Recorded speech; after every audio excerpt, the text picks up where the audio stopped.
Hey guys, welcome back to my channel. So today we're going to be testing out the Tatcha Liquid Silk Canvas Primer. So if you want to see how this product works, then just keep watching.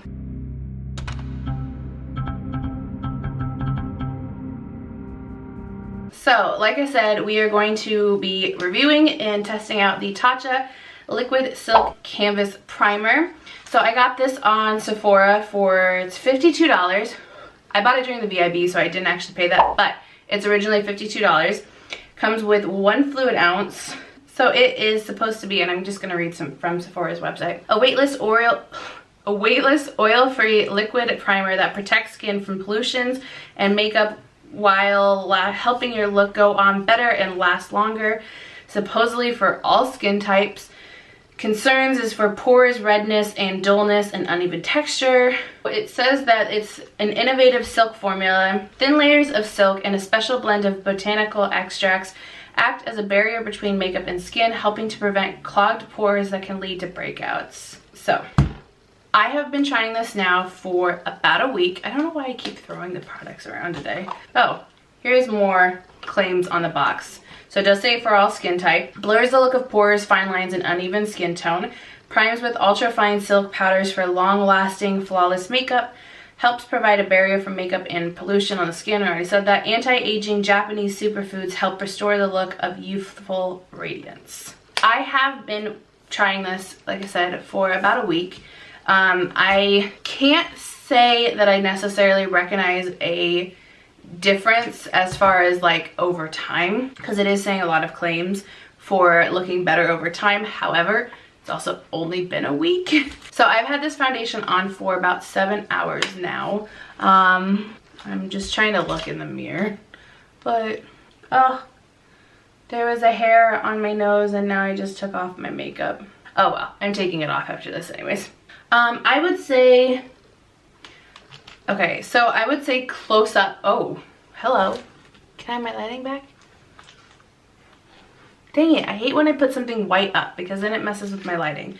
Anyways, I would say close up, it doesn't look the greatest because my skin still looks really dry.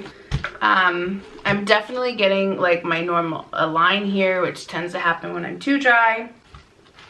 So as far as like the aspect of being dry, and my lighting just changed again, didn't it? As far as the aspect of being dry, it definitely, I don't think helped at all with being dry. However, I would say my skin does look a lot more smoothed than it normally does.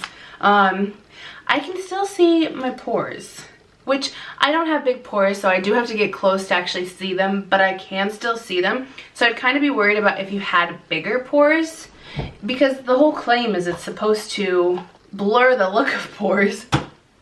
Which, don't get me wrong, from a distance, actually just from like this far away, which isn't that close, you can't really tell.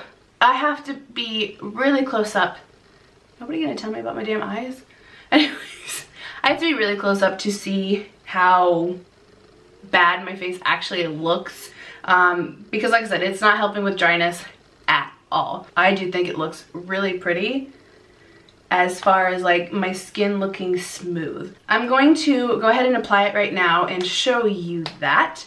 But basically it says to take 1 drop. I saw directions somewhere. Oh. So on the bottle it does say for directions to apply 1 pump to the skin after SPF and before makeup. It does say it's for face and eyes. I'm not comfortable putting it on my eyes, so I have only put it on my face. But as you'll see, I just kind of put 1 drop or 1 pump onto the back of my hand, and then I'll just apply it to all my areas that I want. So my cheeks, my chin, my nose, my forehead, and then kind of blend it into my face. And that's what I've been doing with this for the last week. It does say 1 drop. I don't know if I need more. I don't think so. I think instead I should just try, I don't know. I don't think I need more. I mean, I'm doing the amount that they suggest. Granted, I might have a fatter face than most, but yeah, I don't know. With this foundation, with this primer, I have a hard time deciding if it's good.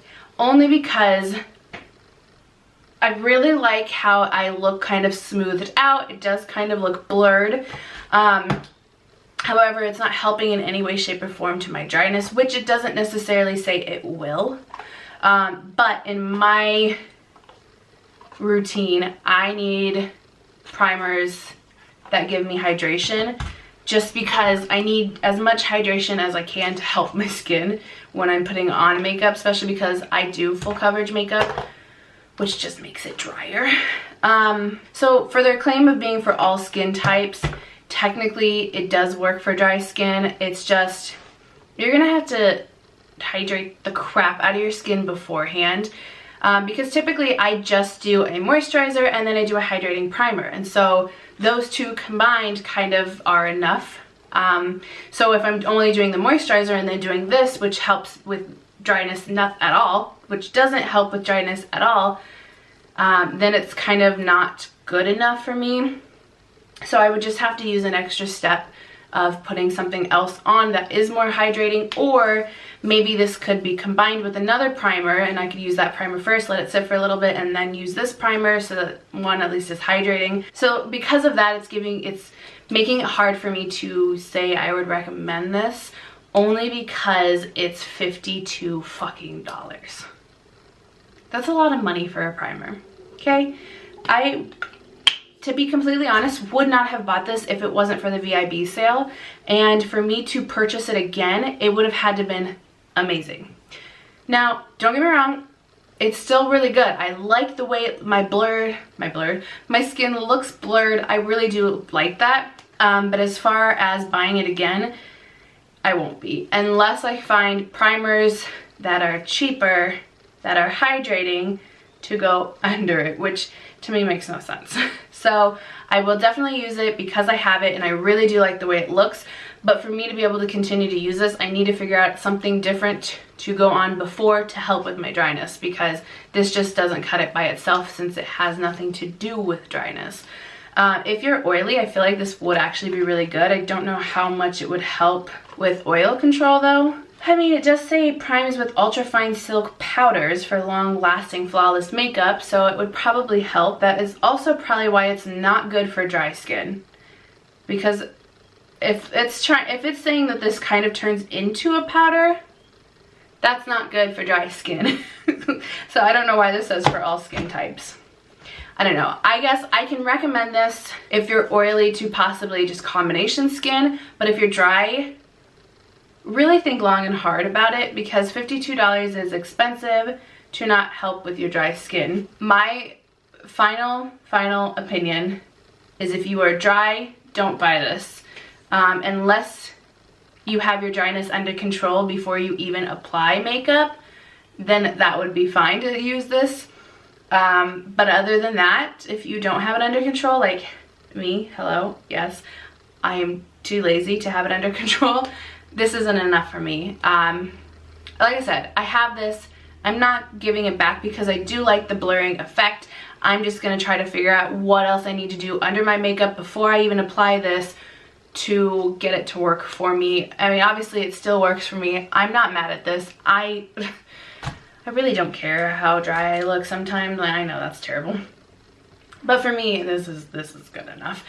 So I do really like it. I'm definitely going to continue to use it. I'm not going to give it back, but purchasing it again probably is not going to happen. Yeah, so yeah, that is all I have for this video. So thank you for watching, and I'll see you in the next one.